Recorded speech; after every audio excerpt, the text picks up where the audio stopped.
दोस्तों, मेरा नाम शिवाली है। मेरे पति के मौत के बाद मैं अपने कुंवारे देवर के साथ रहने लगी, क्योंकि देवर के अलावा मेरा इस दुनिया में कोई नहीं था।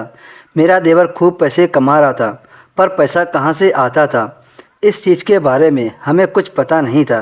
धीरे धीरे हम लोग अमीर बन गए और अमीरों वाले शौक़ अपनाने लगे। मेरे देवर के पास पैसे होने के चलते वह हर महीने कई गरीब लड़कियों की शादी करवाता था।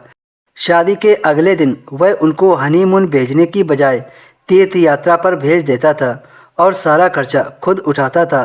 देवर के इस काम से मैं बहुत ज़्यादा खुश हो जाती थी, लेकिन अजीब बात यह होती थी कि जब लड़की तीर्थ यात्रा पर जाती थी तो वापस विधवा होकर आती थी। मुझे परेशानी जब हुई जब हर लड़की के साथ यही सब होने लगा। इस चीज़ से तो मेरा देवर भी परेशान हो गया था, क्योंकि उसने ऊपर वाले के दर्शन के लिए यह जिम्मा उठाया था, गरीब लड़कियों की शादी करवाने की और उन्हें तीर्थ यात्रा पर भेजने की। लेकिन यह अजीब किस्म की अनहोनी होने लगी। एक दिन मेरे देवर ने मुझसे कहा कि भाभी, इस चीज़ का किसी को पता मत चलने देना कि जो भी लड़की शादी के बाद तीर्थ यात्रा पर जाती है तो वह विधवा होकर वापस आती है। मुझे देवर की बात बड़ी अजीब लगी थी।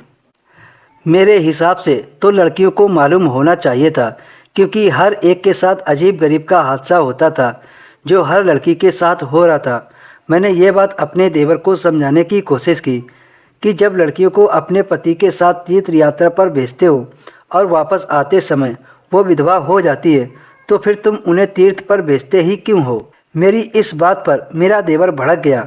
अचानक से अपने देवर के इस रवैये से मैं काफ़ी ज़्यादा परेशान हो गई, क्योंकि मेरे देवर ने इससे पहले कभी मेरे से ऐसी बात नहीं की थी, बल्कि वो मुझे भाई की विधवा मानता था और इसी वजह से वह मुझे अपनी बड़ी बहनों की तरह ही मेरी इज्जत किया करता था। लेकिन आज जिस तरह से मेरे देवर ने मुझसे बात की थी, उसके इस रवैये से मुझे यकीन नहीं हो रहा था। फिर मैंने अपने बेटे को खाना खिलाया और सुला दिया, जबकि खुद की नींद उड़ चुकी थी, क्योंकि मेरे देवर का रवैया दिन ब दिन खराब होता चला जा रहा था। मेरा देवर रात भर घर नहीं आया था और मैं उसका इंतज़ार करती रही। कहीं ना कहीं अब मुझे अपने देवर पर शक होने लगा कि वह कोई गलत काम करता है, क्योंकि कुछ ही दिनों में मेरे देवर ने इतना पैसा कमा लिया था कि वह अब काम करना भी बंद कर देगा तो पूरे जीवन बैठकर खाएगा। जब से मुझे अपने देवर की हकीकत के बारे में पता चला कि लड़कियों को तीर्थ यात्रा पर भेजना और उसके पति का देहांत हो जाना, तमाम विचार मेरे दिमाग में घूम रहे थे। काफ़ी सोच विचार के बाद मुझे इस बात का यकीन होने लगा कि दाल में कुछ काला तो ज़रूर है। उस रात वह घर वापस नहीं आया था। अगले 3 दिनों तक जब घर नहीं आया तो मेरा शक यकीन में बदल गया और परेशान भी हो गई कि आखिर मेरा देवर गया कहाँ। चौथे दिन मुझे पता चला कि उसने एक लड़की की शादी करवाई है और उस लड़की को तीर्थ यात्रा पर भेज रहा है। मैं किसी तरह उस लड़की के साथ तीर्थ यात्रा पर चल दी, साथ में उसका पति भी था। ये बात मैंने अपने देवर को नहीं बताई थी कि मैं कहाँ जा रही हूँ, क्योंकि आज मुझे सच्चाई जाननी थी। तीर्थ पर पहुँचने के बाद अचानक से उस लड़की का पति गायब हो गया। लड़की ज़ोर ज़ोर से चिल्लाने लगी कि मेरा पति कहाँ गया, पर मैं उसके पति पर नज़र रखे थी। उसके पति को 4 आदमियों ने किडनैप किया था। वो एक जंगल में ले गए थे।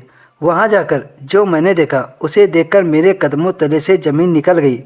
वहाँ मेरा देवर एक विदेशी आदमी से उसकी डील कर रहा था। मेरा देवर लड़की के पति को किडनैप करवाकर उसे विदेश में भेजता था, जिसके बदले उसे काफ़ी सारा पैसा मिलता था।